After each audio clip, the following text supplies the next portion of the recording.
We are on our last session of the Fall ADRC Meeting in 2023. I hope that you all have had a wonderful time, but our fun is not over yet. We are on to our data core session, which is going to be featuring lots of talks about epidemiology in the ADRC program. So I wanted to introduce you all to the chair of our session, Dr. Erin Abner. She is the co-leader of the data core at University of Kentucky ADRC and sits on the data core steering committee as our outgoing chair. Welcome.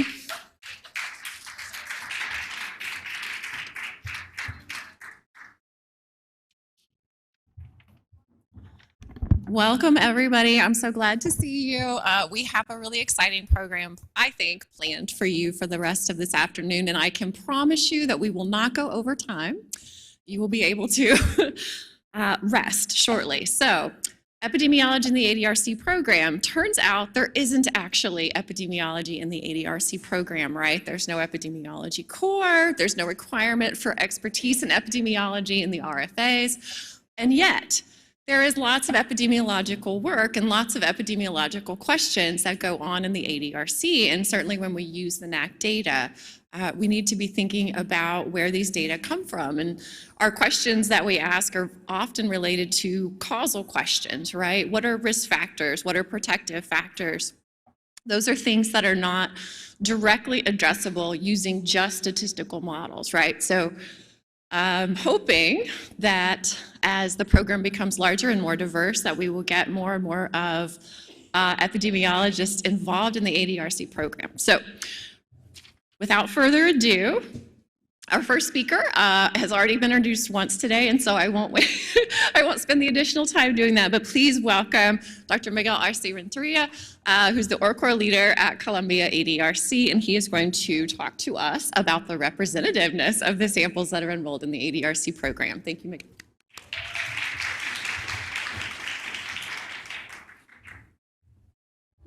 All right, hey everybody, good to be back. Okay, hey, thanks, Cerise. All right, and so yes, so now moving on to a different topic, right? We'll be talking about a recent paper that came out about representativeness of samples enrolled in the ADRCs.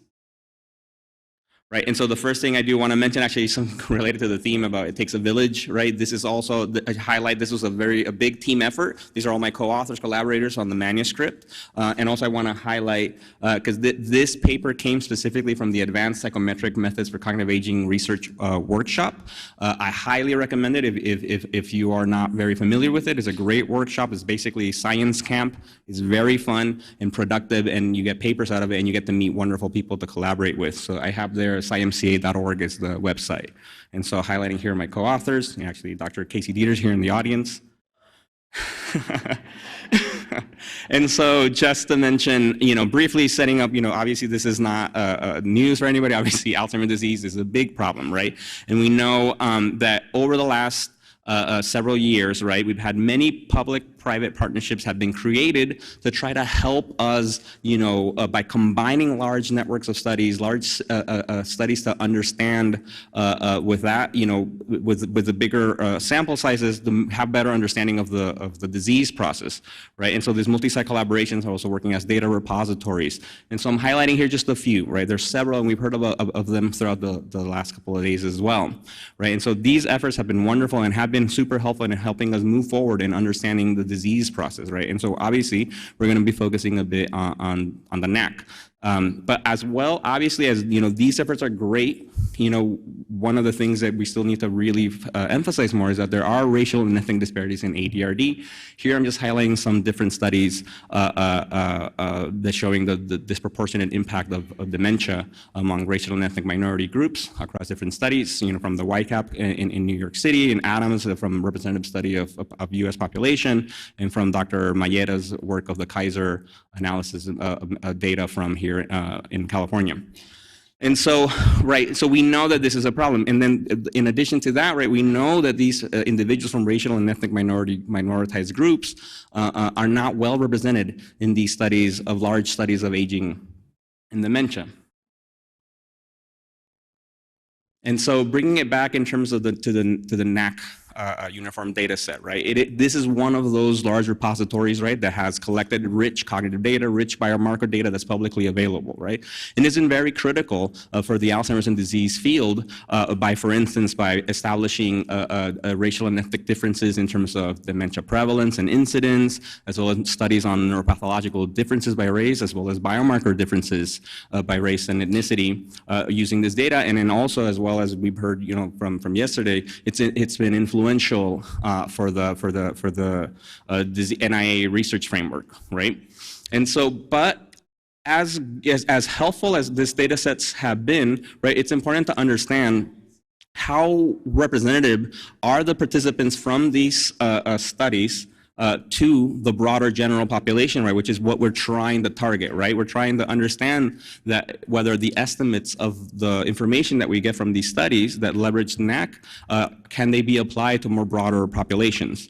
And so to clarify how racial and ethnic disparities impact aging and ADRD and the magnitude of these effects on incidence of progression, we must better understand how large multi-site study samples reflect the US population. And so for the current study, the overall aim was to examine selection factors. By selection factors here, we mean factors related the influence enrollment into studies across racial and ethnic groups included in the NAC data set compared to the general US population using here the health and retirement study as our comparable US group. So the US Health and Retirement Study is a large a nationally representative study of community dwelling older adults looking at health and mortality. And so for the study, we used only NAC participants at the baseline visit who were age 60 and above, and we used the HRS 2010 wave of participants who were age 60 and above, and then we used sample weights that they provide to weight them up to the 2010 US population. And so we chose a 2010 wave of the HRS, given that it had a replenished data wave of participants there, so increasing the strength of our estimates, and as well that fit kind of in the middle ground of the enrollment for also the NAC at the time that we used the data set. And so what we're showing here on the right, these are the different selection factors that we were looking at, that we harmonized across the two studies to understand how do NAC participants differ from the US population, right? We looked at selection factors like race, ethnicity, sex, gender, age, educational attainment, marital status, all these factors that we know are associated with ADRD risk and participation in studies. Health factors like cardiovascular disease, like hypertension, diabetes, and also hearing and visual impairment, which is also associated with, getting possibly getting excluded from clinical trials, and as well as depressive symptoms and subjective memory concerns as well. And then, so we analyzed, we provided means and frequencies calculated to describe each sample, of course, and then our method to establish differences was we did a standardized mean differences were calculated, and then stratified by race and ethnicity to assess the differences between the samples. And we used a cutoff of plus or minus 0.25 to consider whether there were strong selection factors into the NAC. And now these are also just guidance, guidelines in terms of what's the appropriate cut. We will still discuss the selection factors in terms of just strength of them in relation to the data anyway, but we're using the plus or minus 2.5 as a cut to determine the large mean difference. And so first here, just to describe the sample characteristics, right? We were working with, this is the baseline data at the time, I believe was 2021, of participants 16 and above, so we have 36,000 in NAC, and so we had 52 million with HRS, which is wild to say, the number, but obviously this is weighted up, right? This is everything that we're showing for the HRS is the weighted data to represent the US population in 2010. And so overall, you can see the key thing I wanted to highlight here is the little thing is blocked. But that the representation of race and ethnicity in the NAC actually doesn't, when you look at just percentages, it doesn't look bad. Actually, if anything, it looks like it's over diverse in the NAC compared to the HRS, right? Just looking in terms of percentages. But as you'll see in the next couple of slides, it's really important to move beyond just percentages, to try to understand how representative are these individuals of the target, just general population that we were thinking are, and you'll realize that it's not very. And so here, what I'm showing is the overall first, just across everybody within the NAC and HRS, not stratified by race and ethnicity, the differences. So the covariate balance, standardized mean differences across all of these different sociodemographic, health, selection factors. You can see that we have the lines of at minus and plus 0.25. The way you would interpret this is anything above the 25 is that they're more likely to be in NAC, and versus anything lower, it's less likely to be in NAC. Right, and so as you can already immediately see, so compared to the HRS as our US population, we're seeing NAC participants are older, they're much more highly educated, they're reporting a lot more subjective cognitive complaints, but they're also endorsing fewer depressive symptoms. There's also a little bit less likelihood of also endorsing diabetes and hypertension as well. And also we're seeing a little bit more of a greater hearing difficulty toward the bottom. And so with this, we're already starting to notice that there's differences just from the US population in key demographic factors that we know are associated with ADRD risk and progression, right? So for instance, we're already noticing that there's factors that are associated with increased risk, right? The participants are older with more subjective cognitive complaints, more hearing difficulty, but they're also associated with protective factors, right? For instance, like, well, they're more educated and less and healthier, right? In terms of cardiovascular diseases and depressive symptoms as well. And so then once we then break this down by race and ethnicity, we see that these differences are also amplified across all the groups as well. And so what you're seeing is the same type of description as before, but we have the Latino Latinx group in the circle in the orange. We have Latinx, non-Latinx white in the green triangle, and then we have non-Latinx black individuals in the blue square. And so you can see that the differences that we were showing before, that also still applies by racial and ethnic group, right? For instance, all of these three different groups are much older than their US counterpart, right? And so the Latinos in the NAC are older than the Latinos in just the average US population. The same thing, the black adults are older in NAC compared to the US population. And we see that some of these then are also amplified by within the racial and ethnic group, because for instance, with education, we see that the white group is the one that has the most most differs from the US population compared to the other racial and ethnic groups, but still, right, well, all groups are different from the US population in terms of education. And we also see the differences in terms of, for instance, subjective cognitive complaints. That seems to be driven more so by the white adults rather than the racial and ethnic minorities, but it's still at a higher, endorsing it higher than at the US population. And then we see the same thing in terms of now with the health factors, such as we see hypertension is less endorsed in individuals who have white background, but however the racial and ethnic groups are, the Latino and black, are endorsing it kind of similar to what the US population we would expect. Depressive symptoms are lower on all three groups. And we see some slight differences also in the representation of vision difficulty versus hearing difficulty across all the different groups. I think a big thing that I like to highlight of this, right, we're seeing already that the groups differ on key demographic, sociodemographic, and health factors, right, both in either more risk or less risk and different, and it also differs across racial and ethnic groups. A key thing to mention here too is not even the white participants in these studies are representative of the average white person as well in the US population, right? Obviously the big focus is in understanding racial and ethnic disparities, but this highlights too, right, that it's not necessarily just the race and ethnicity thing. It is something about the approach, right? How do we engage with these different populations that we're getting to the point that not even the white individuals who we tend to think are the most well represented in studies, right, are actually not that well represented representative to just average US population. And so in conclusions, all right, overall, our study suggests that the NAC participants are, well, not representative of the US population across key sociodemographic and health factors. We see that NAC participants were typically older, more likely to have higher educational attainment, reported worse subjective cognition, as well as greater hearing difficulties, but less likely to report depressive symptoms and cardiovascular risk factors compared to the US older adult population. And as I mentioned, right, these selection factors differed across racial and ethnic groups. And so what now, right? What do we do with this information? It's obviously not great information to hear, right? So, because obviously one of the first things I think, and it fits with the theme that we were just hearing from before from the ORCOR session, right, that our findings do demonstrate the need to increase efforts for inclusive recruitment strategies to ensure adequate representation across and within racial and ethnic groups. Obviously, a big part of this, as we've been talking from before too, right, it takes a village. So it's really important to have dedicated funding to increase diversity and representativeness in ADRCs, that would be helpful for this.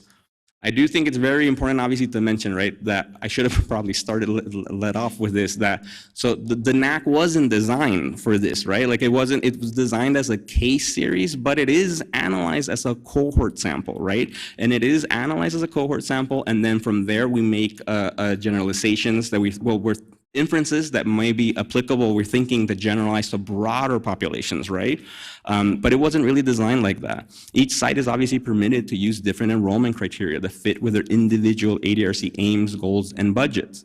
Potential ways of maybe minimize, increase the representativeness would be have efforts directed towards creating a unified inclusion-exclusion criteria across sites, although obviously that also presents problems, right? And so it is important to really understand, be represented perhaps of your specific catchment area, which I think lines up very well with the talks that we had from the previous session.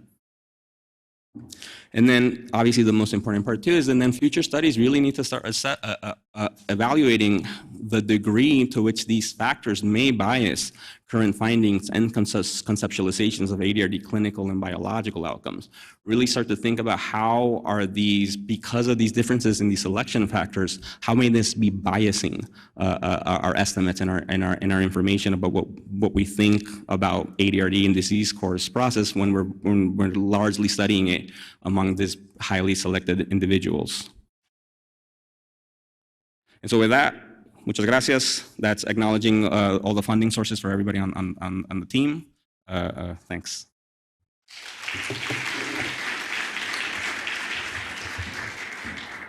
Thank you so much, Miguel. And just a note, in those discussion sections where you talk about how the NAC data aren't necessarily generalizable and they may be different, this would be a great reference, right? He's quantified these differences. So our next speaker is a bona fide epidemiologist, and I'm so excited to welcome Dr. AJ Adkins-Jackson. She is an assistant professor at Columbia University.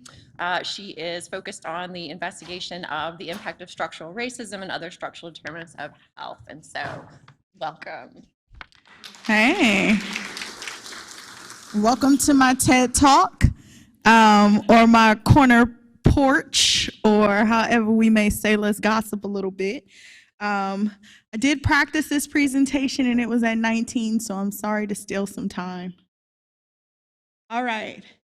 Many of you and my cousin Casey might have told you a couple days ago about this definition of social determinants that we're quite used to, right? The conditions and environments in which we're born, live, learn, work, play, worship, seek care, and age. But I find when we think of social determinants of health, this is really what we're thinking about.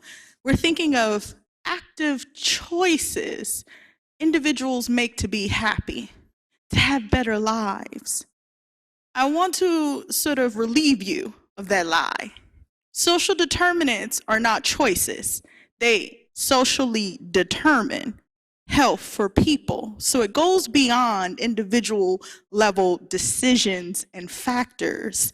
And it is now a social structure determining an outcome for individuals. And if these are the individuals you always have in mind, then it might be hard to see all the factors behind them, right? Because they look like they're happy and they choosing fruits and vegetables and on a bike, having a good time in the park. But that's not the reality for many. So there are other determinants that if you had to look at other people, you might see things like food instability, incarceration, housing issues, issues with access to care, and some of our new favorite things, demographic variables. Lord, y'all gonna have to get a couple Coca-Colas in me tonight to get my thoughts on neighborhood factors. But these are other determinants that determine health for many people.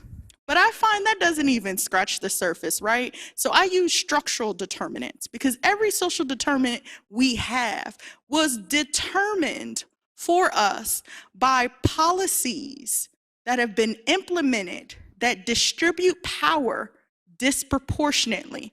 They distribute resources disproportionately across time.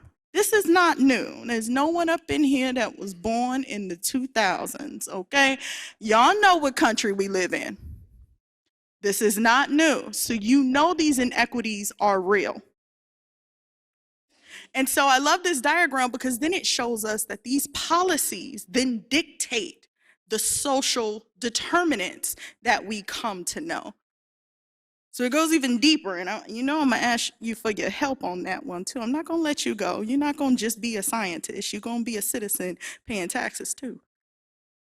So my colleagues and I, Dr. Kristen George, Dr. Lila Besser, and the tenured Dr. Ganesh Babulao, I had to throw that up in there, okay? All right, now he's going to talk a little bit later, but we put together this model working through the Bronfenbrenner theory with our colleagues in the structural and social determinants of health, PIA, and ISTART. And what we say is, think of structural determinants as a macro system. And it then dictates these micro level experiences that you might have. So you have things like ageism, ableism, genderism, sexism, that they all do the same thing. They create categories. They go, you are someone who can physically do this task. If you cannot, you're differently abled. You are this gender, and if you're not, you're another gender. So they categorize us, and then they rank those categories and tell all of the systems in our society how to treat us based on the category we're in. That's what all of these systems do. And they intersect in ways that create even more differential ranking. So if you have not checked out this paper, this is in Alzheimer's and Dementia. It came out earlier this year. If you're looking for a way to talk about how these things get disaggregated, and I really want y'all to talk about it. There's even one in there that cousin Dr. Melissa Lamar wrote on language bias. I really want y'all to read that. In this era of obsession with bilingualism as a resilience factor, that will never overcome the bias we have against accents, how we decide people don't need to know information because we perceive them to not speak English, don't provide things in their language. That bilingualism won't save them from that. So know these structural determinants. I work in structural racism. That's the determinant I think is the star of the show. And I think these pictures illustrate how we categorize and rank here. First, the individual on your left. They're racialized in our society as such that although they're kneeling, you can see both of their hands. There's 3 officers on them with weapons ready. The people on the right are actively assaulting the officers. Not a weapon raised. In active violence, but an individual kneeling is more threatening. That's the way we've been categorized and then ranked and valued. So I'm gonna tell you through the story of Mrs. Music, right? Let's gossip about some people, because we forget all these individuals that lend their stories to us through quantifiable data are real people. So let's use some people facts, okay? This is Mrs. Music and her martini, okay? She was born and raised in Syracuse, New York. This is a redlining map of her city. It was redlined to separate groups racialized in different ways. Where you see the red, that's where people racialized as Black were allowed to live. And you see they create these categories that then end up dictating the neighborhoods we see today that have residential segregation, the access to your academic medical center to come participate in your clinical trial. All of that is set in this historical context. Here's another way of looking at that redlining map, where we have highways. And you see the 2 major highways in Syracuse go straight through the communities racialized as Black. So not only are you separated from resources, but now you have pollution and disruption in your community that keeps you from having the ethnic enclave we like to talk about, right? So this is the disruption to that ethnic enclave of people racialized as Black. And like I say, you give me some Coca-Colas, and we could talk about how I feel about ethnic enclave when we know this country has actively forced people who are racialized as Asian into certain neighborhoods. But then we want to run around and act like they chose them neighborhoods and it was an enclave when they couldn't live nowhere else. You know, a couple Coca-Colas and we'll talk about it. So a structural determinant ends up being where you are allowed to live, where you can buy a home, where you can get a home loan, where you can raise your children.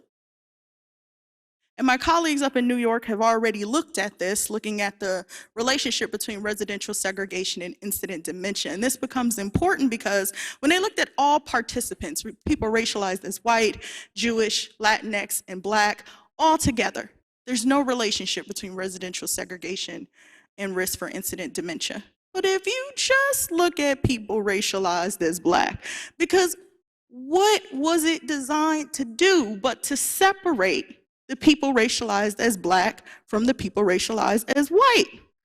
So why are you looking at an exposure in people it was not meant to harm? I know we're obsessed with our counterfactuals and there's no statistically significant difference between race. But it was never meant to impact certain groups a certain way. So that's why you only see the 70% increased risk of dementia in people racialized as Black, because it was meant to harm them. Where you learn on, I know we love this in AD, right? This is our thing right here, education, we're obsessed with. It becomes a huge structural determinant.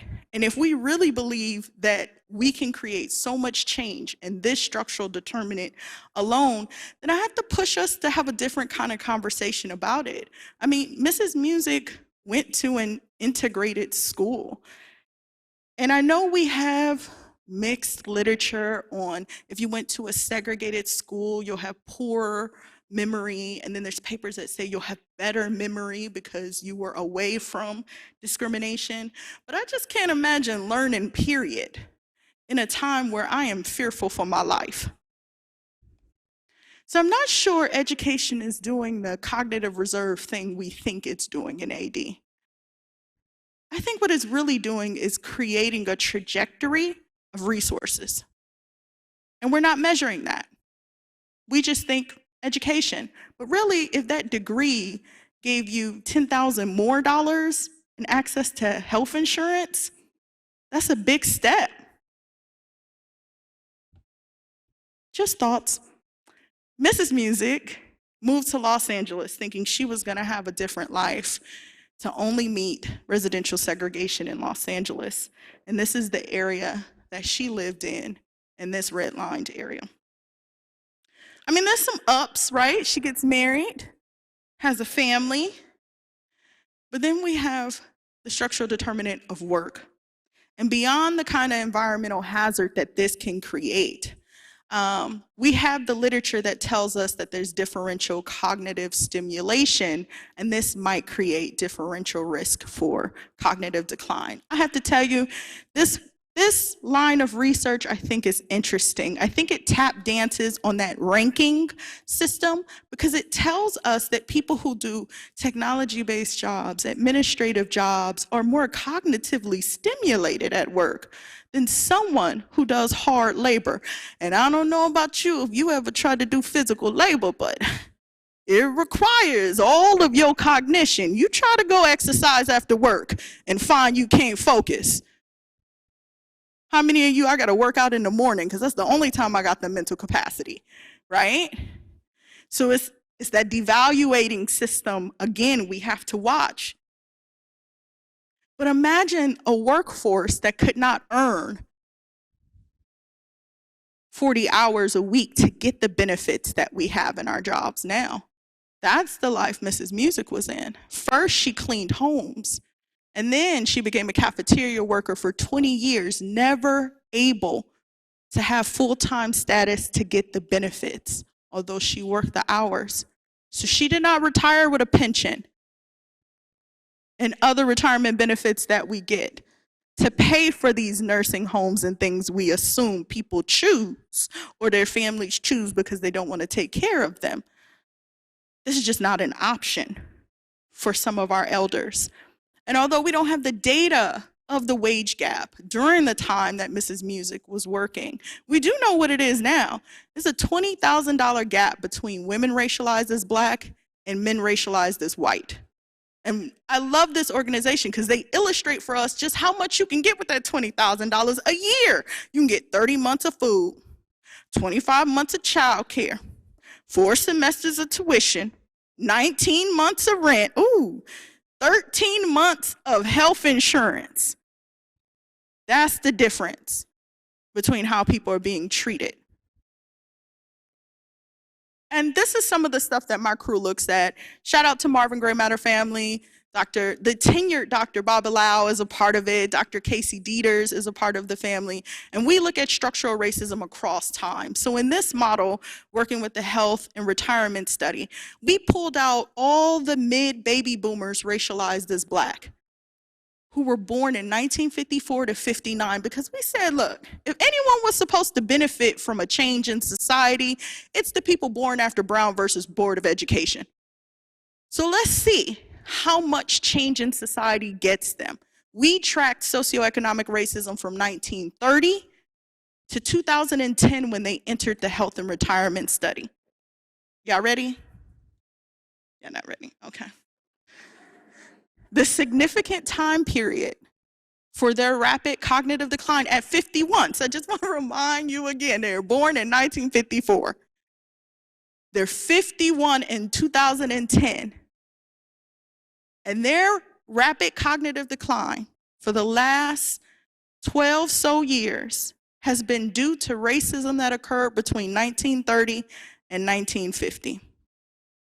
I want to remind you they were born in 1954. So this racism predates them. Imagine that. Racism practiced in your country before you were even thought of. Your mama may not have even been thought of, okay? Dictates your cognitive performance at age 51. This is why we don't have diverse people in our studies, besides the fact that we're not recruiting. Who's surviving with this kind of pressure on your life? Who can get to be 75 and 80 with dementia in our studies if you're surviving this, a racism before you were born? But like I said, we don't think of that in structural determinants. We think about places where we play. We don't think about things like Seneca Falls or Seneca Village in New York, where people racialized as Black had land. But through eminent domain, that land was seized, and we created one of the biggest land masses in New York. Anyone know it? Central Park, where we can all go have a leisurely time. I'm pretty sure those people would have preferred their homes. And this is all occurring over the life course, from those critical periods like the crime bill to the trajectory of poverty we put families through in this country, through the encounters they have with their racist doctors that told them that some epi paper said they not at risk for a disease because Black people don't get that. Only white people get that disease. Through the pollution we expose people throughout their life course. This is the stuff people are surviving, if they do, right? So these regions, these neighborhoods we think of, people are really stuck in place. They can't go anywhere. They can afford to go anywhere. They're just stuck where they live, getting mistreated over and over and over again. Or they're dislocated from these places and they're having to age and displacement. This is from Hawaii recently. How many of you thought about the older adults when this happened? Or they just die in place, because who could survive racism past 50 years? I'm telling you, I'm 39 and it's a little rough in these streets. I'll be praying for extra days because this stuff is exhausting. And if you manage to survive in place like Mrs. Music, then you can expect to experience things like having dementia at the age of 93, where although you've survived a whole society, you get to suffer from the ills of that. And then you get subpar care because maybe it's not in your neighborhood. And I always love to connect this for the clinicians here. So let's just take it through the timeline we just went through, right? So if you're experiencing all this racism in your environment, you're gonna need medical care, okay? A couple times in your life. But you get there and you experience implicit bias, right? Non-referrals, mistreatment, you might die. But let's say you survive, right? You make it out, barely. And let's say you were invited to a clinical trial. You're gonna face high exclusion criterias, barriers that you can't possibly get through.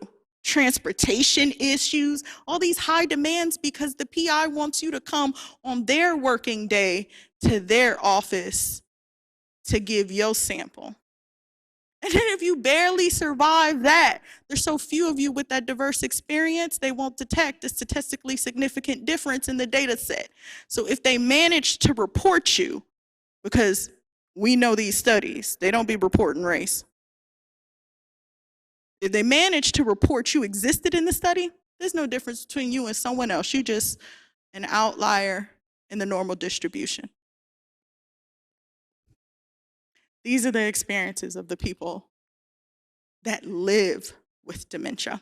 And we forget them when we're just looking at these predominantly white privileged data sets. That's why I say study structural racism instead of just race, because it will give you the tea. Right? It will tell you what people have survived in our society, but beyond that, it's going to demand of you to not just be a scientist. You're going to have to be a human in this world too. You pay your taxes, your money goes a long way in this country. You got to advocate for our elders having basic reparations. They have survived a changing world they did not ask for. They deserve to leave this earth with quality, love, companionship, good quality housing, and not be fighting tooth and nail for Medicare benefits. So that's my TED Talk.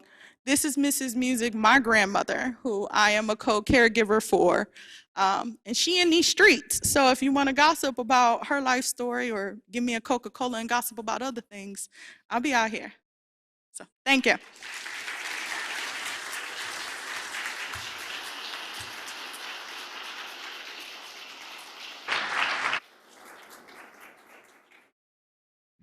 Fantastic. Thank you, AJ.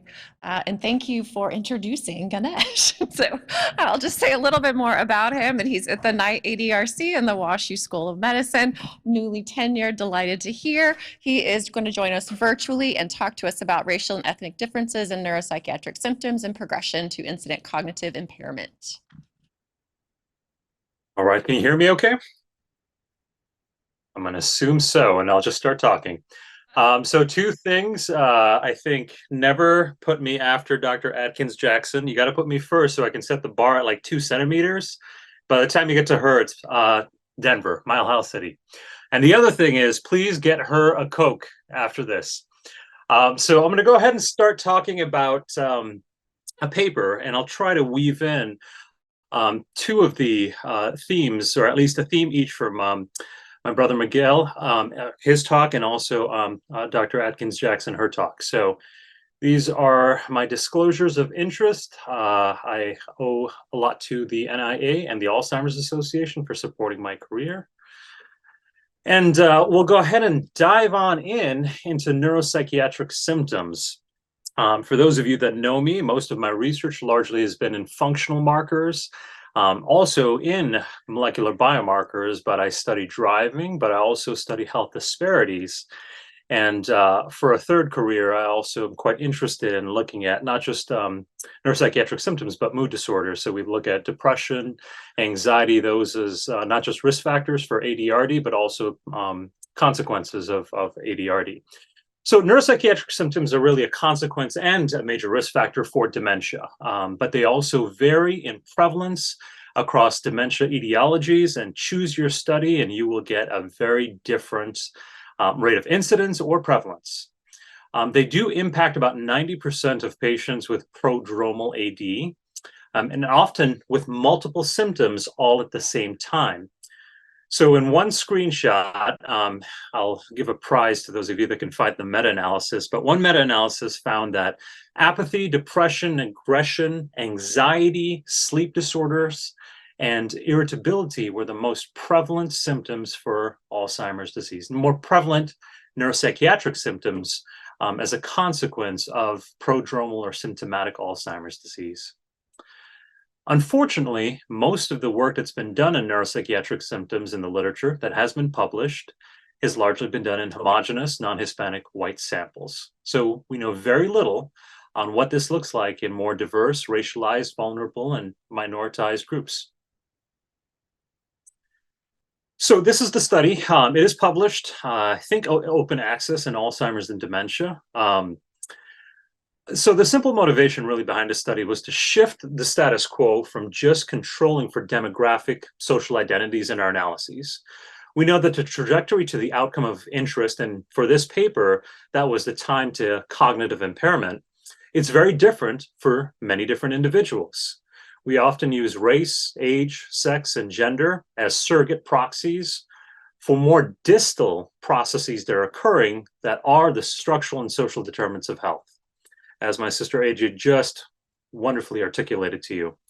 These conditions exert varying degrees over the life course, and I'm not convinced that we really do a very good job of controlling for them by just adjusting for them as covariates. It doesn't really get to the fundamental cause of them. We also do know that there's an imbalance in the NAC cohort, as Miguel pointed out.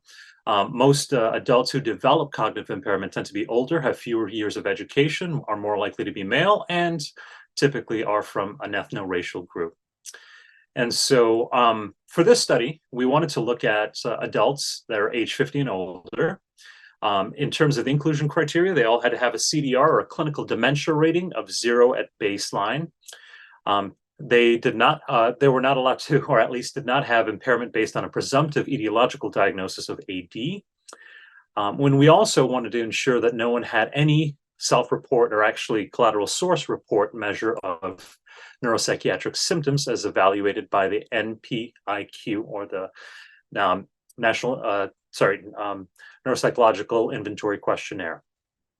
We did require all participants to be included to have at least one baseline and one follow-up. And the final N was 6,980 participants.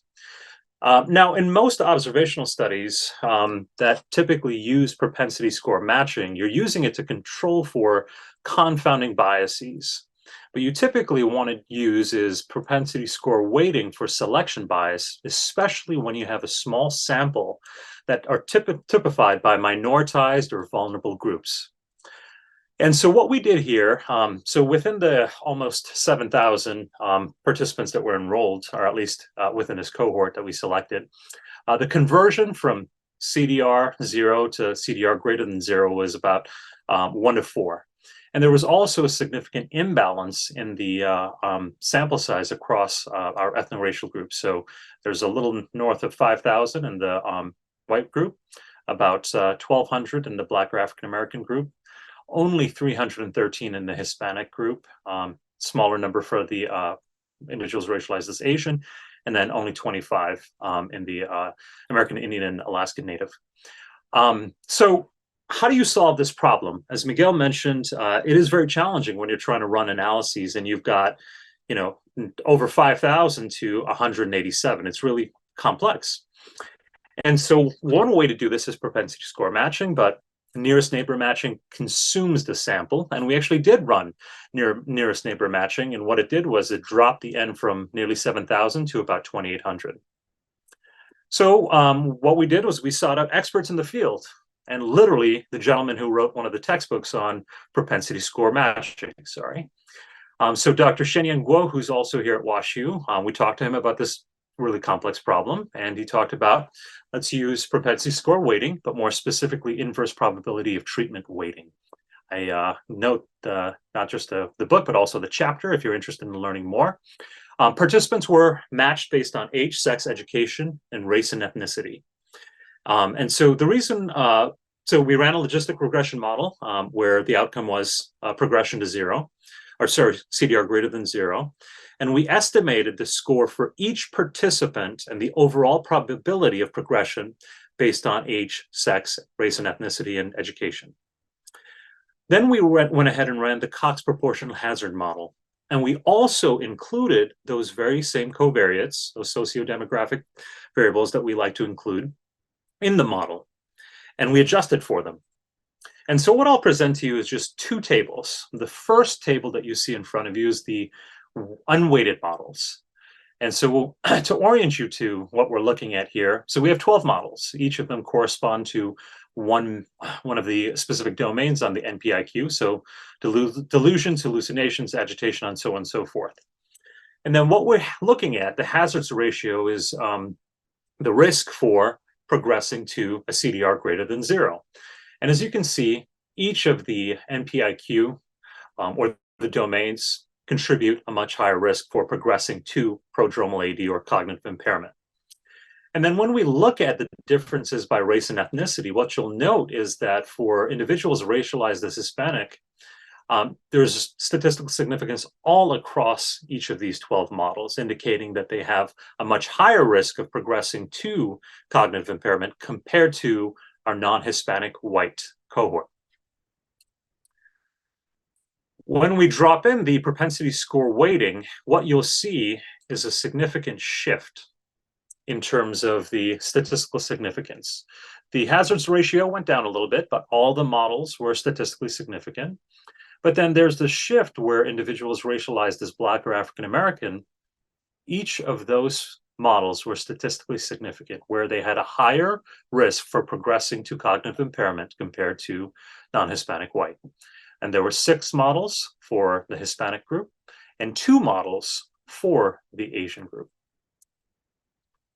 So what's the takeaway? What's important? We know there's no data set that will give you the absolute perfect data without any selection bias. Selection bias is baked into any cohort, any study that you do. But there are ways to control it. And what we also know is that neuropsychiatric symptoms like depression, apathy, anxiety, agitation all increase the risk for Alzheimer's disease for everyone. But there is a higher risk for African Americans, Hispanics, and Asian Americans. What's also important is we want to look at the heterogeneity and the within group differences before you think about comparing across different groups.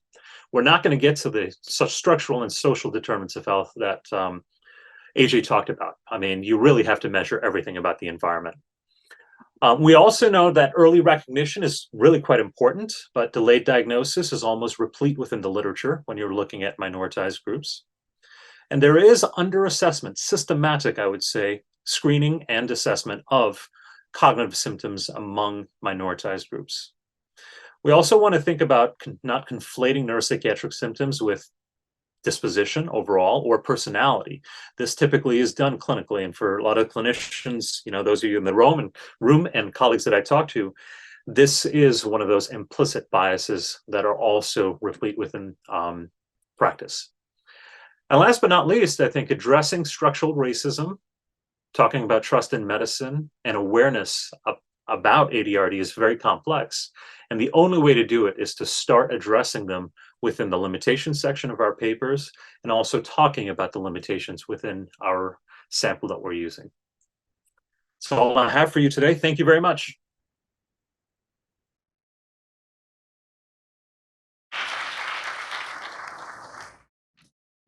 Thank you, Ganesh. She's going to join us for the questions at the end.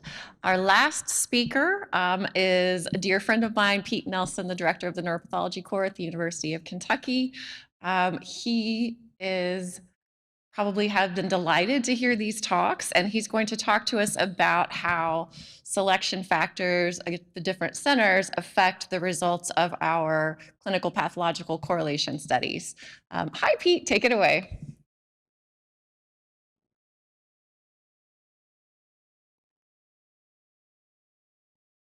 Oh no, can you hear me if I talk? Pete, you appear to be muted. Can you?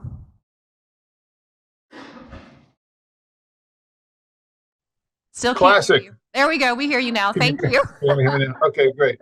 All right. So first off, I have been delighted by all these talks, and it's been a privilege to hear them and learn from them. And I will also say thanks to the organizers, and I regret that I can't be there in person.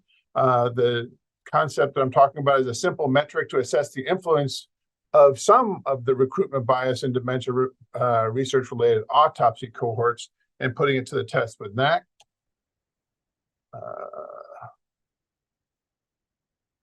This all derives from a paper that was in Alzheimer's and dementia. The person who did the heavy lifting on this paper was Catherine Gouthro at the University of Washington. Thank her for all her hard work. The reason that I got into it and my interest was that there are very different study designs beyond the implicit racial, structural, and other types of biases.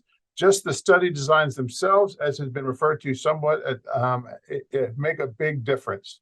And there are several that I want to bring to your attention as archetypes that tend to arrive at different conclusions and may foster divergent perceptions that I think has really left a really big impact on the field of neuropathology and the classification and overall understanding of the neurodegenerative disease phenotypes.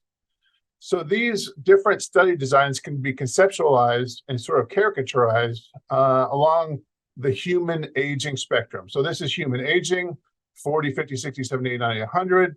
And so I'm going to put these two sort of paradigms in opposition to each other and for comparison's sake. The first is the clinic-based study. In these studies, most subjects die with severe disease. This is a little handy dandy chart of cognition on the y-axis over these same years of time. So it's sort of usually done a little bit younger age frame for an old age study. The diseases tend to be fairly pure. Only one disease is predominant and frequently genetically driven. So this is where you study, the old concept of when you hear hoofbeats, think of horses, not zebras. But this is how you study zebras. And every zebra, every human being is important. Every disease is important. And to study them, you have to have clinic-based studies.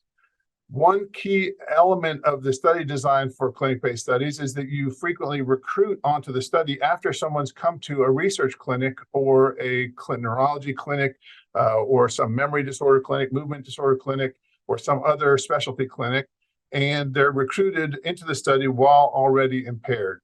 The benefit of this type of study is that an interesting outcome is quite assured, and it's sort of focused usually by experts in that particular area. Second paradigm is the community-based study, and it's more focused on amnestic dementia with a broader severity of ranges at death, and I'll show that graphically in a second.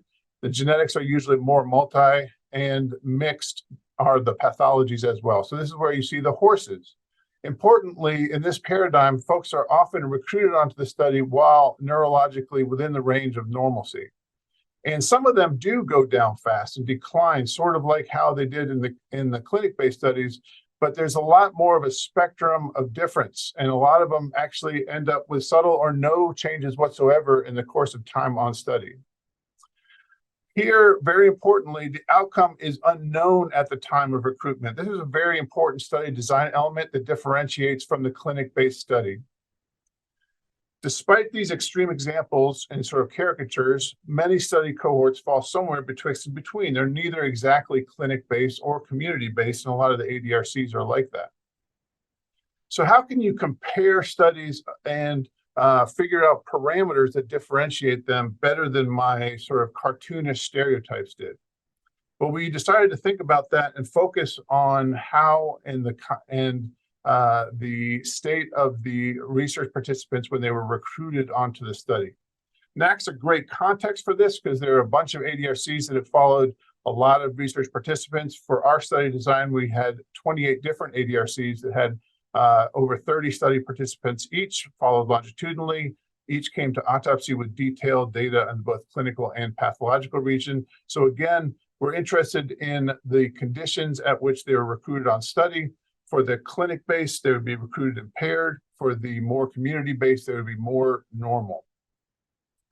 And this sort of shows you the sample that we had of the 28 ADRCs that met inclusion criteria. There were an average of around 150 cases each.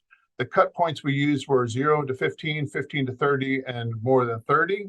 The fact that we had to have this few that were normal underscores that in NAC, there is a skew towards clinic-based samples, in addition to what has already been referred to, particularly by Dr. Renteria. It actually gives a little bit of hope that maybe it's going to be a little bit less skewed on ethno-racial lines in the future. He was looking at people that hadn't died yet. I'm talking about people that come to autopsy, and there is a big skew in terms of the whiteness. In addition to that, as also said by several of the other speakers, that the SES is very important. As has been said by Dr. Criscio, the folks that go to ADRCs tend to be more in the wine and cheese set than in the beer and pretzel set. And they're also more AD oriented because this is an AD research center. So these are all important things to be kept in mind. I'm not going to go deeply into the weeds in terms of the methodology, but there were over 1,000 subjects represented in each of the subject groups. The statistics were done by people that know statistics, which are not me. So Drs. Yanqi Chen, Gary Chan, from University of Washington and NAC, and also from University of Kentucky, there's Dave Fardo, Dr. Katsumata, and the inimitable Dr. Abner, who is running the show today. So bless her and all those people that know these fancy Greek words. But what about the results? So the results did find that there are indeed important differences between the groups in terms of the recruitment cut points of more impairment or more normal. Folks with more ADRCs with higher percentage normal at recruitment had research volunteers that had longer follow-up on study.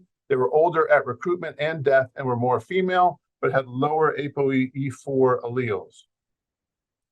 ADRCs, in terms of the clinical findings, is not necessarily that they ended up more impaired, but they ended up with different types of impairments. So the ADRCs that had a higher percentage of impairment at recruitment had more Lewy body and FTD at clinical diagnoses, whereas the IDRCs, which recruited higher percent normal, ended up with more cerebrovascular disease diagnosed during life. In terms of Alzheimer's disease per se, there was no difference across the three groups.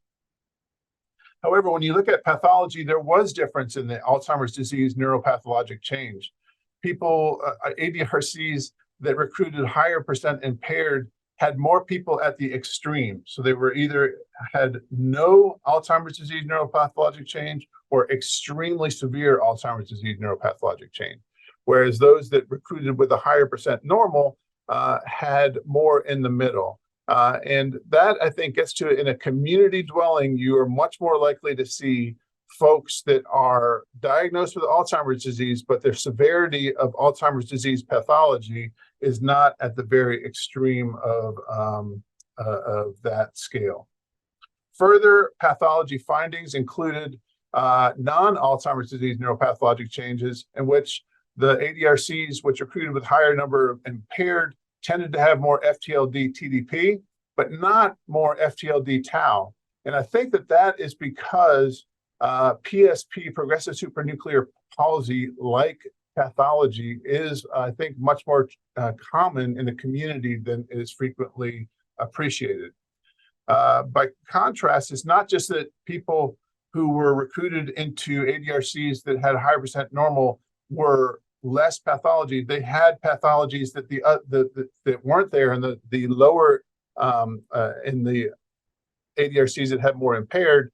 The ADRCs which recruited a higher percent normal had more infarcts and more lacunar infarcts. This is sort of a graphic representation of what I'm talking about. These are the green on the left are more impaired. Each one of these is its individual Alzheimer's disease research center. The middle group and the higher percent normals are the blue or purple. And what you can see is that the more normal percent recruited into the ADRC and came to autopsy, they died at a much older age. But on the other hand, they were much lower percent male. The primary cerebrovascular disease was much more frequent in the ADRCs that recruited with higher percent normal. And on the bottom right is the primary FTD diagnosis. And this is kind of interesting. This is a disease that has in the population has been found to have about 1 to 500 or more like 1 to 1,000 lifetime risk. But some ADRCs have a proportion of their autopsy subjects being in the 30 and 40% range. Even the more normal recruiting places, they have significantly lower, but it's nowhere near to that well under 1% lifetime risk. And it shows that there is recruitment bias even in pretty much most of the ADRCs. So the cohort recruitment criteria, just stratifying based upon whether they were more cognitively normal or not. If they were more normal, they had older participants, longer study follow-up, more females, more cerebrovascular disease, both clinically and on neuropathology, and more intermediate AD neuropathologic change. Whereas the ADRCs that recruit more cognitively impaired were younger, more males, more ApoE4, more severe ADNC, and more Lewy bodies and FTD. So for an autopsy cohort used in dementia research, the percentage of subjects cognitively normal at recruitment into the study is a measure that related to ascertainment bias that was associated with a set of clinical and pathological observations. This parameter may also provide a proxy for where a cohort falls along the clinic community-based spectrum of study designs.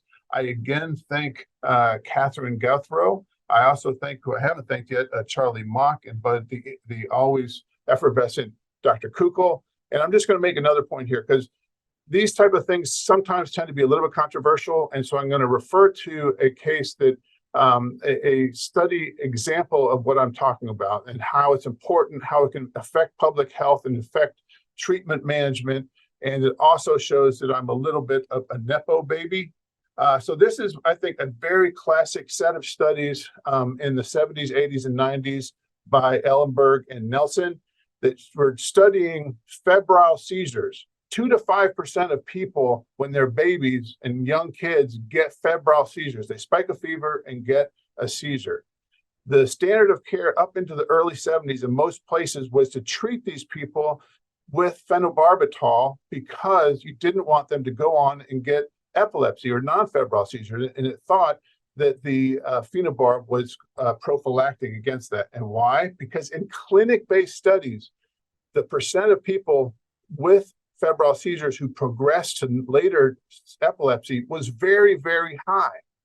And very interestingly, in population-based study, it was absolutely the opposite was found. They absolutely tend not to proceed to non-febrile seizures. A complete stark contrast.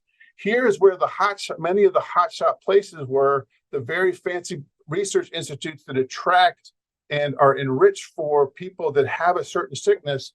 The people in the population, though, had a different sickness. And the question is, how did that change?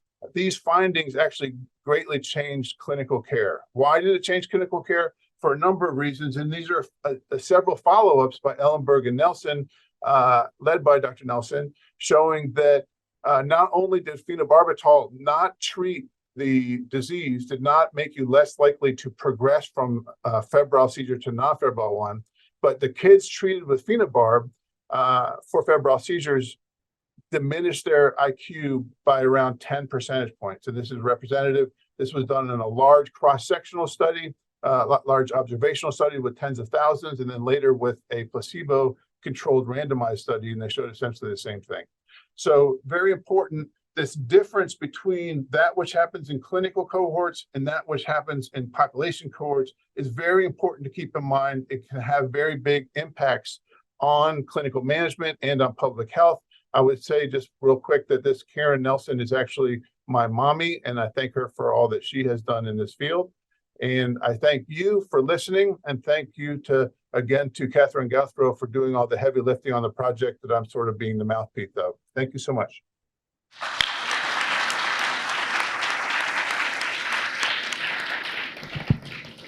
Thank you, Pete. So it is time now for our question and answer period. I'm going to ask Miguel and AJ to come up on the stage, and hopefully we'll have Ganesh and Pete on the screen. If you have questions, please don't be shy. Dr. Schneider has a question. Thank you. This was an incredible session. The speakers were all amazing.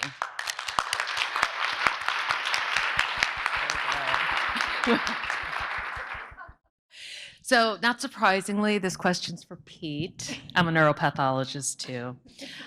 So, Pete, NAC is a very, cobbled together data set from all these different centers that focus on different things.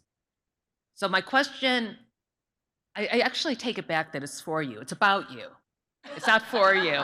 It's to the people in the room on what should and should not be investigated in NAC. I mean, so one of the things that I've seen are prevalence ratio. People talking about prevalence, right? To me, that gets me very nervous because we don't really want to talk about prevalence of FTD, right? And we've shown the same thing in the Ross MAP cohort versus clinic cohorts. We were undercalling vascular disease. Vascular disease is out there, much more common if you don't look at clinic patients. In the community, much more common. When we start looking at numbers in the NAC cohort, should there be some guidelines? Because it isn't good for all the questions. And it shouldn't be used if it's going to be giving erroneous answers. So for the data core, I'd love to hear some thoughts about that. Like, not that we want to police the data, we want the data to be used, but should there be a page that gives some caveats on what should this data not be used for? So, thank you. Can you hear me? Yeah. Well, I agree with everything you're saying. And I think Dr. Renteria also pointed out a lot of the stuff that somewhat tangentially and directly relates to what you're saying, and that you can be talking. What I think is very dangerous is if you are doing very different recruiting for one ethno-racial or socioeconomic group practices for another, and then there's this diabolical tendency to always compare between them and to say and find always that the establishment version is better. That's what you always do because that's just the way it is. But from the perspective just of pathology, we can agree that NAC is a horrible place to look for prevalence. It can be really great place to look for some correlations between subtypes of pathology and for subtypes of things that may be interesting that they are shown in 30 separate different cohorts, and actually the use of different cohorts to study something can be great, but even with different methods and different approaches and different questions, if you always find that smoking is associated with cancer, then you should probably think about smoking being associated with cancer. And so it has to overcome a lot of variability and challenges, but I think that there's a lot of benefit to it too. AJ, could you speak to that? We were chatting about that earlier. Absolutely. So I would give you two answers.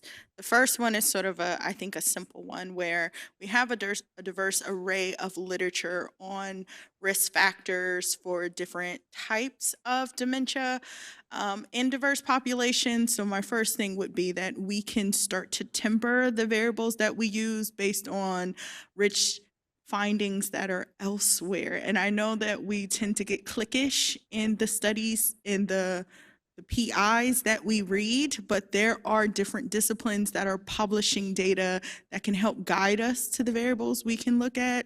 For example, our new sexy CRP that we're talking about, it's like that stress-based hormone has been in the literature for a very long time as something that you might see in people who experience structural determinants of health.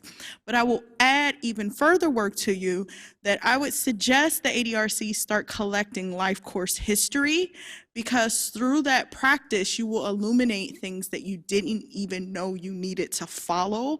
But because you don't even have the full stories for the people that you're working with, you have no idea where to look. So life course history and interdisciplinary reading.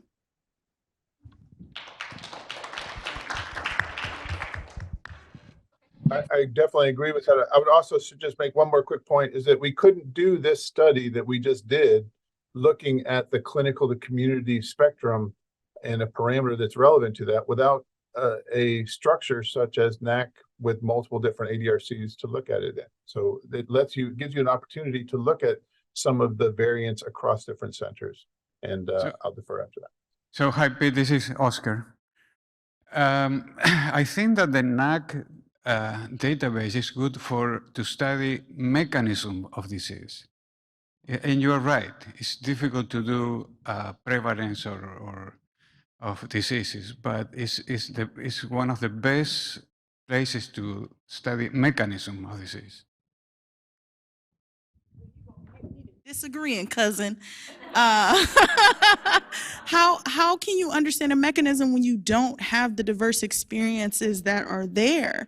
I mean, what if the pathway is being generated through some other kind of mechanism, but you don't know that because you're only studying people who comfortably have had the sort of structural benefits in society? So until we get everybody at the table, and maybe that speaks to the initial question of maybe we should have a back page disclaimer on some of the variables, like, hey, for variables 1 through 10, just note that's only been investigated in people who own a home. So that won't quite tell you what this does to people who've been broke for 100 years, you know. No, I think that you are right, because there is a huge population in every city that cannot come to the ADRCs, cannot go to a hospital, and the priorities in life are completely different. The priorities in life are survival. And that population, we have no idea. We have no information from that population. So I'm just responding to what Julie said. How can you use a NAC database? Well, I say, what mechanism of disease, but you are perfectly right. In every big city, you have a huge population that has no opportunities, and we don't know. We don't know what's going on there. We know about the people who volunteer to epidemiological studies, who volunteer to the ADRCs, so it means that they have the means to go to a place for an exam. They have a family member with the time, with a car, to go to those places. So I would say we still have a lot of things to do, because there's a huge population and we have no idea what's going on there. And just that, I see patients from northern Pennsylvania, for example, northern Pittsburgh, and sometimes I ask, what's the most important health problem that you have in your community? And you know what they say? Fentanyl. So I was expecting they will tell me, well, memory problem, dementia. No, they said just it's fentanyl. I think just to add to that as well, echoing AJ's comments too, I agree, in terms, because I think, first of all, your last comment about, right, there's large populations that we don't know, we need to reach out, they can't come to the place. I think paying attention to all the ORCOR session talks that we've had, right, the goal is, the onus is on us, right, as scientists, for us to be able to go to the community, be in the community, and understand what are their needs for them, for us to do our understanding, increasing the understanding of the disease process. And I think in terms of mechanism, I would just add that, maybe the NAC is good to study the mechanisms of, AD, in a specific context, right? In the specific context, so not in the way that we would think that mechanistically we would ideally think it applies to everyone, right? That this is the disease and it applies to everyone, right? Like I feel like we have that kind of understanding with diabetes. No, diabetes is a specific thing. It's for everybody will have the same type of way, I'm assuming, right? But for AD, we don't have that, but we can obviously leverage the NAC data for some studies, but I think it's very important to understand what are the limitations, right? And I think also with the last presentation, right, it really showed the differences between clinic versus community, and from the data from my paper, right, showing, well, it's good to study the mechanism in that context, I guess, right? With people who are older, who are much more highly educated, who have lower cardiovascular diseases. And so, because we know that those things all relate back to the disease process itself too. So the context is incredibly important. Thank you. Any other questions from the audience right now? Yes? Got somebody coming up to the mic, Chad? Yeah, actually, mainly I have a question for Dr. Walker. So at UAB, we've had the benefit of working with regard stroke study immensely. And one of the big companion studies that has come from that has been the Childhood and Family Life Factor Survey that's gone out, which is just absolutely amazing. It's also the size of a phone book. Don't drop it, it'll break your foot. And what I'm kind of wondering is, with the advent of the A1A coming out with UDS4, we know it's 40 questions, and for those who aren't as intimately familiar with it as I am, having reviewed the form, it's broken into 5 main groups. We've got transportation, access to healthcare, everyday discrimination, experience in the medical field, and I sit here and claim I'm so familiar with that, I forget number 5. The big question that I have for you, knowing how complex these social determinants are, I hate to say we need to gather more data, but is this going to be enough to really kind of start to tease out these associations and try to investigate them? Again, we don't want to be looking at the NAT cohort, again, as a pure epidemiological sample out of this, but I'm just kind of wondering, should we be trying to be more comprehensive about this and trying to get more information out of it than what we kind of already have? Yes, I think you already know the answer to that. I'll buy you a Coke. You set me up. I definitely think that there's more we could be doing, but I'll give you a different kind of answer to this. And I know somebody's calling me in my pocket. The answer I will give you is, what do you want to do with the science that you have? I think this is fundamentally something I sit with, and why I could show up in this sort of way that's like, do more, do more, do more, because we're in a system that encourages us to just get by enough to pay our bills. But we'd never got into science for that reason. We really thought of ourselves as more impactful and powerful. So I'm trying to call on you to step into that light, to then say, I will not have a kind of world where structural determinants determine risk for AD. And so in order to play my role, I'm going to illuminate discrimination, transportation, healthcare access. And if I have to illuminate it every paper, I'm going to illuminate it every paper in order for someone to hear us saying, as an AD community, this is unacceptable. You're in the way of us doing good science because you're making us focus on the things that you should fix as a society. So fix it so that we can stop focusing on it.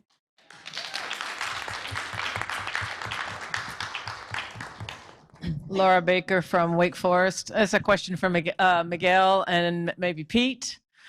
Interested in your NAC versus other analyses, and based on ORCOR presentations just prior, and your work also, to begin to do a more in-depth look at where are we getting our people, and Pete, you talked about clinic-based versus other, where are they coming from? And I'm wondering what your feelings are about the direction that we're going. Are we doing what we need to do now to have the opportunity to look at where are we getting our folks, and then how does it map on to HRS, for example?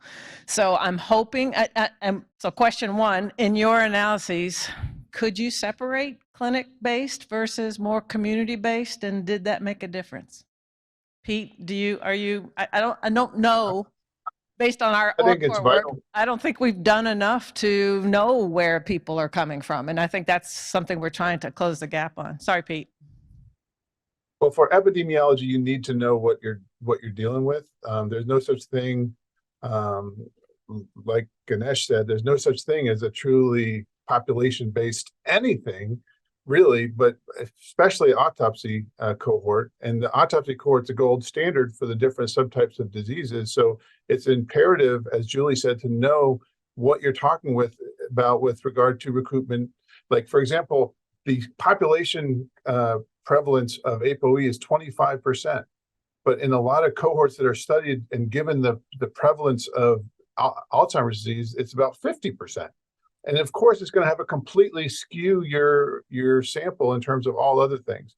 The one other thing I would say that may seem a little bit controversial is that I think that there are definitely going to be differences between races and sexes and all sorts of dichotomizes But usually if somebody takes a Tylenol, no matter what their colors or whatever their skin is or their socioeconomics, they will be better and have less fever if they take a Tylenol. And so it's one thing to say that it's imperative, and I totally agree, we need to study across different structures of social and racial barriers to make sure. But it is hoped, I think, that a lot of the things that are true for one group of people will also help other people too. And so it's not just by helping one person, you're hurting somebody else. Hopefully we're trying to help everybody. Yeah, I think my point was we're recruiting two different kinds of people. And maybe hopefully down the road, we'll be able to look at those two different kinds of people. Miguel, did you have? You know, in brief, to what first, like, are we doing enough? No, I don't think so. But I think, you know, we're at least now really talking about it more, right? And I'm like at least a little bit more hopeful, you know, from like last year's the ORCOR session, this year's ORCOR session. I think a key thing is to know all these things, right, and really incorporate that into the papers that we're working with, the studies that we're using, right? Because, for instance, we didn't look at differences between clinic or community in our study. Also, but I do think predominantly it's more clinic. You know, it would be probably a super small sample size, especially comparing it to the national population from HRS. But there have been actually really good papers from other groups that have looked at with ADRs, not all ADRC data, but certain ADRCs, where, for instance, people coming from the clinic tend to have more higher risk of developing dementia, more rapid decline cognitively compared to community members. And then that differs also by race, ethnicity, right? So I think it's that data is being investigated, that's out there. Really, now let's think about it, going back to the previous comment about, well, mechanism, right? We want to understand the disease process. So how do we incorporate all these different things into what we're doing? And then how does that change the inferences of our analysis, right? And I do think hopefully moving forward, right, with the new RFA for the ADRCs, right, that, you know, and with all the great talks that we had in the last session, led by Monica Parker Lewis, about really getting into understanding how do we recruit people, right? And what are we doing for each individual ADRC to have the support to do that and to really have that documented so we all really know, because there's all this data now that shows that all of these things matter, right? And will impact our results. There's also just the last comment, because also especially with, you know, to getting at mechanism, because there's been a lot, even yesterday's talk about the research framework, right, mentioning about ADRD biomarkers in racial ethnic minority groups, right? Like, there's not enough studies to really say that truly it's different in racial ethnic groups compared to white individuals, no? Like, some studies find they are, some studies find they don't. With everything we know about all this, like, we have to incorporate, well, where are these people coming from? Why? To then hopefully truly understand what the disease process may be. I just think we're in a better place right now. I just listening and part of ORCOR and listening to all the other sites and what they're doing. For example, San Antonio is up to almost 50% from Hispanic community in their recruitment efforts. So I think we're doing a better job, and I'm hoping that if you could review the latest data 5 years from now, hopefully you're going to find something a little bit different. Yes, ideally, yeah. Great.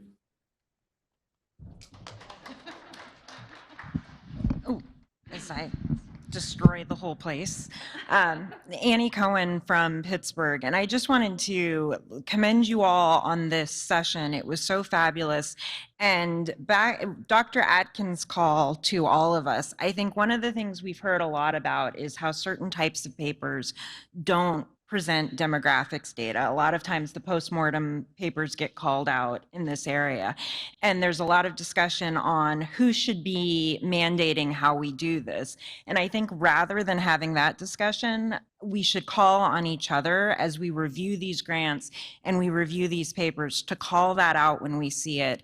And also to call out papers that don't discuss that there are limitations in the generalizability, that this is an all-white cohort. So all we understand about that is that it's an all-white cohort. And so I just wanted to make that comment that I really think as reviewers of papers and grants, we should do a better job than that rather than pushing it off on our funders or yeah, we all have to do it. I think if we don't do it as reviewers, those papers and grants will get accepted and funded, and then we'll stay right where we are.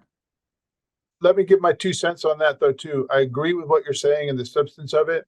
But I think worse than having an all white or all black or all Asian cohort is to have a half white and half black cohort where the blacks are fundamentally different in the recruitment policy from the whites, because you know from history that somehow that will be used to screw the blacks. It's just the way that the world has been from the genocidal background to now. And so I just want to say, just because you've gone and recruited a bunch of people from X, Y, and Z ethno-racial groups does not necessarily mean you've done it in a way that's not going to lead to abuse. And so, and in some ways, it's unsafe to do that, and if you do it stupidly. So I just want to just make that point. No, we also need to call that out, and we need to call out the studies that are trying to attribute biology to structural determinants as well. So yeah, you're 100% right. We need to be calling out all those things and not afraid to do it.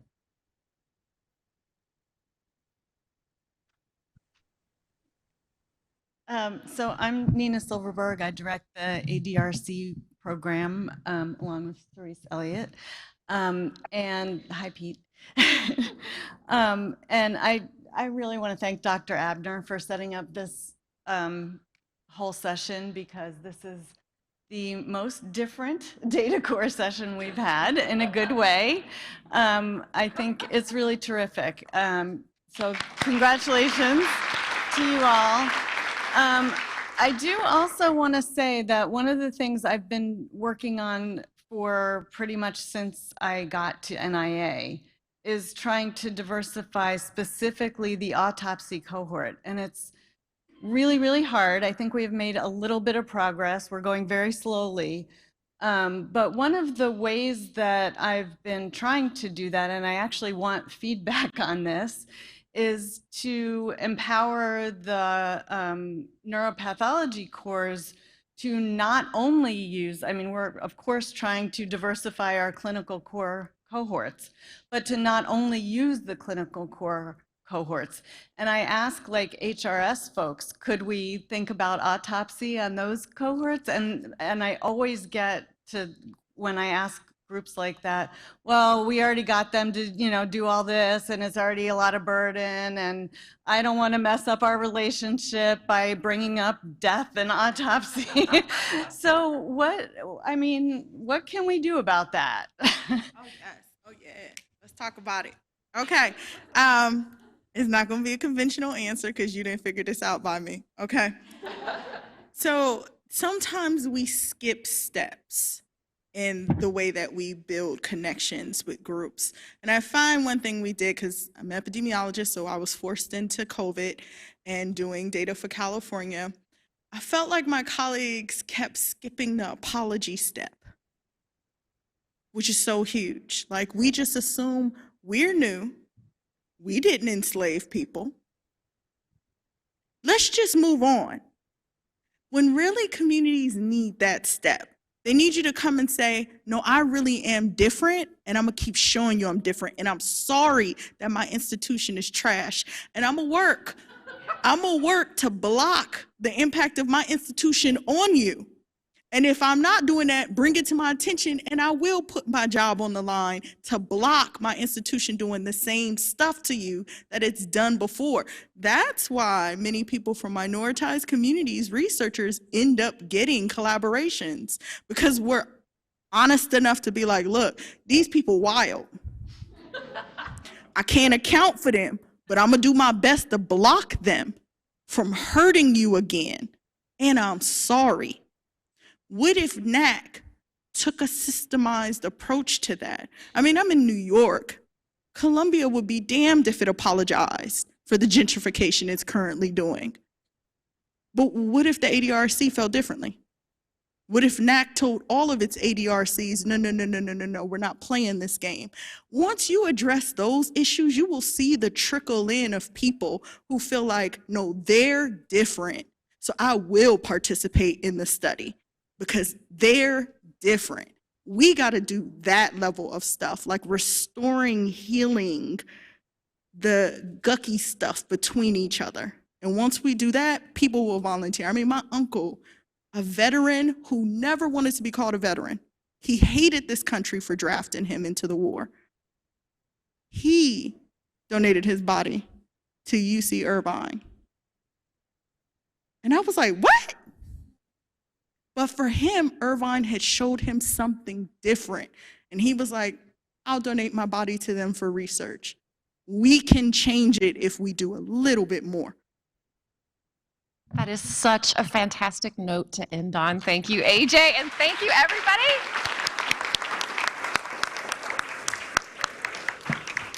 Special thanks to my further to the east colleagues who are joining us late and probably are ready for bed. So thank you so much. And that concludes the data core session.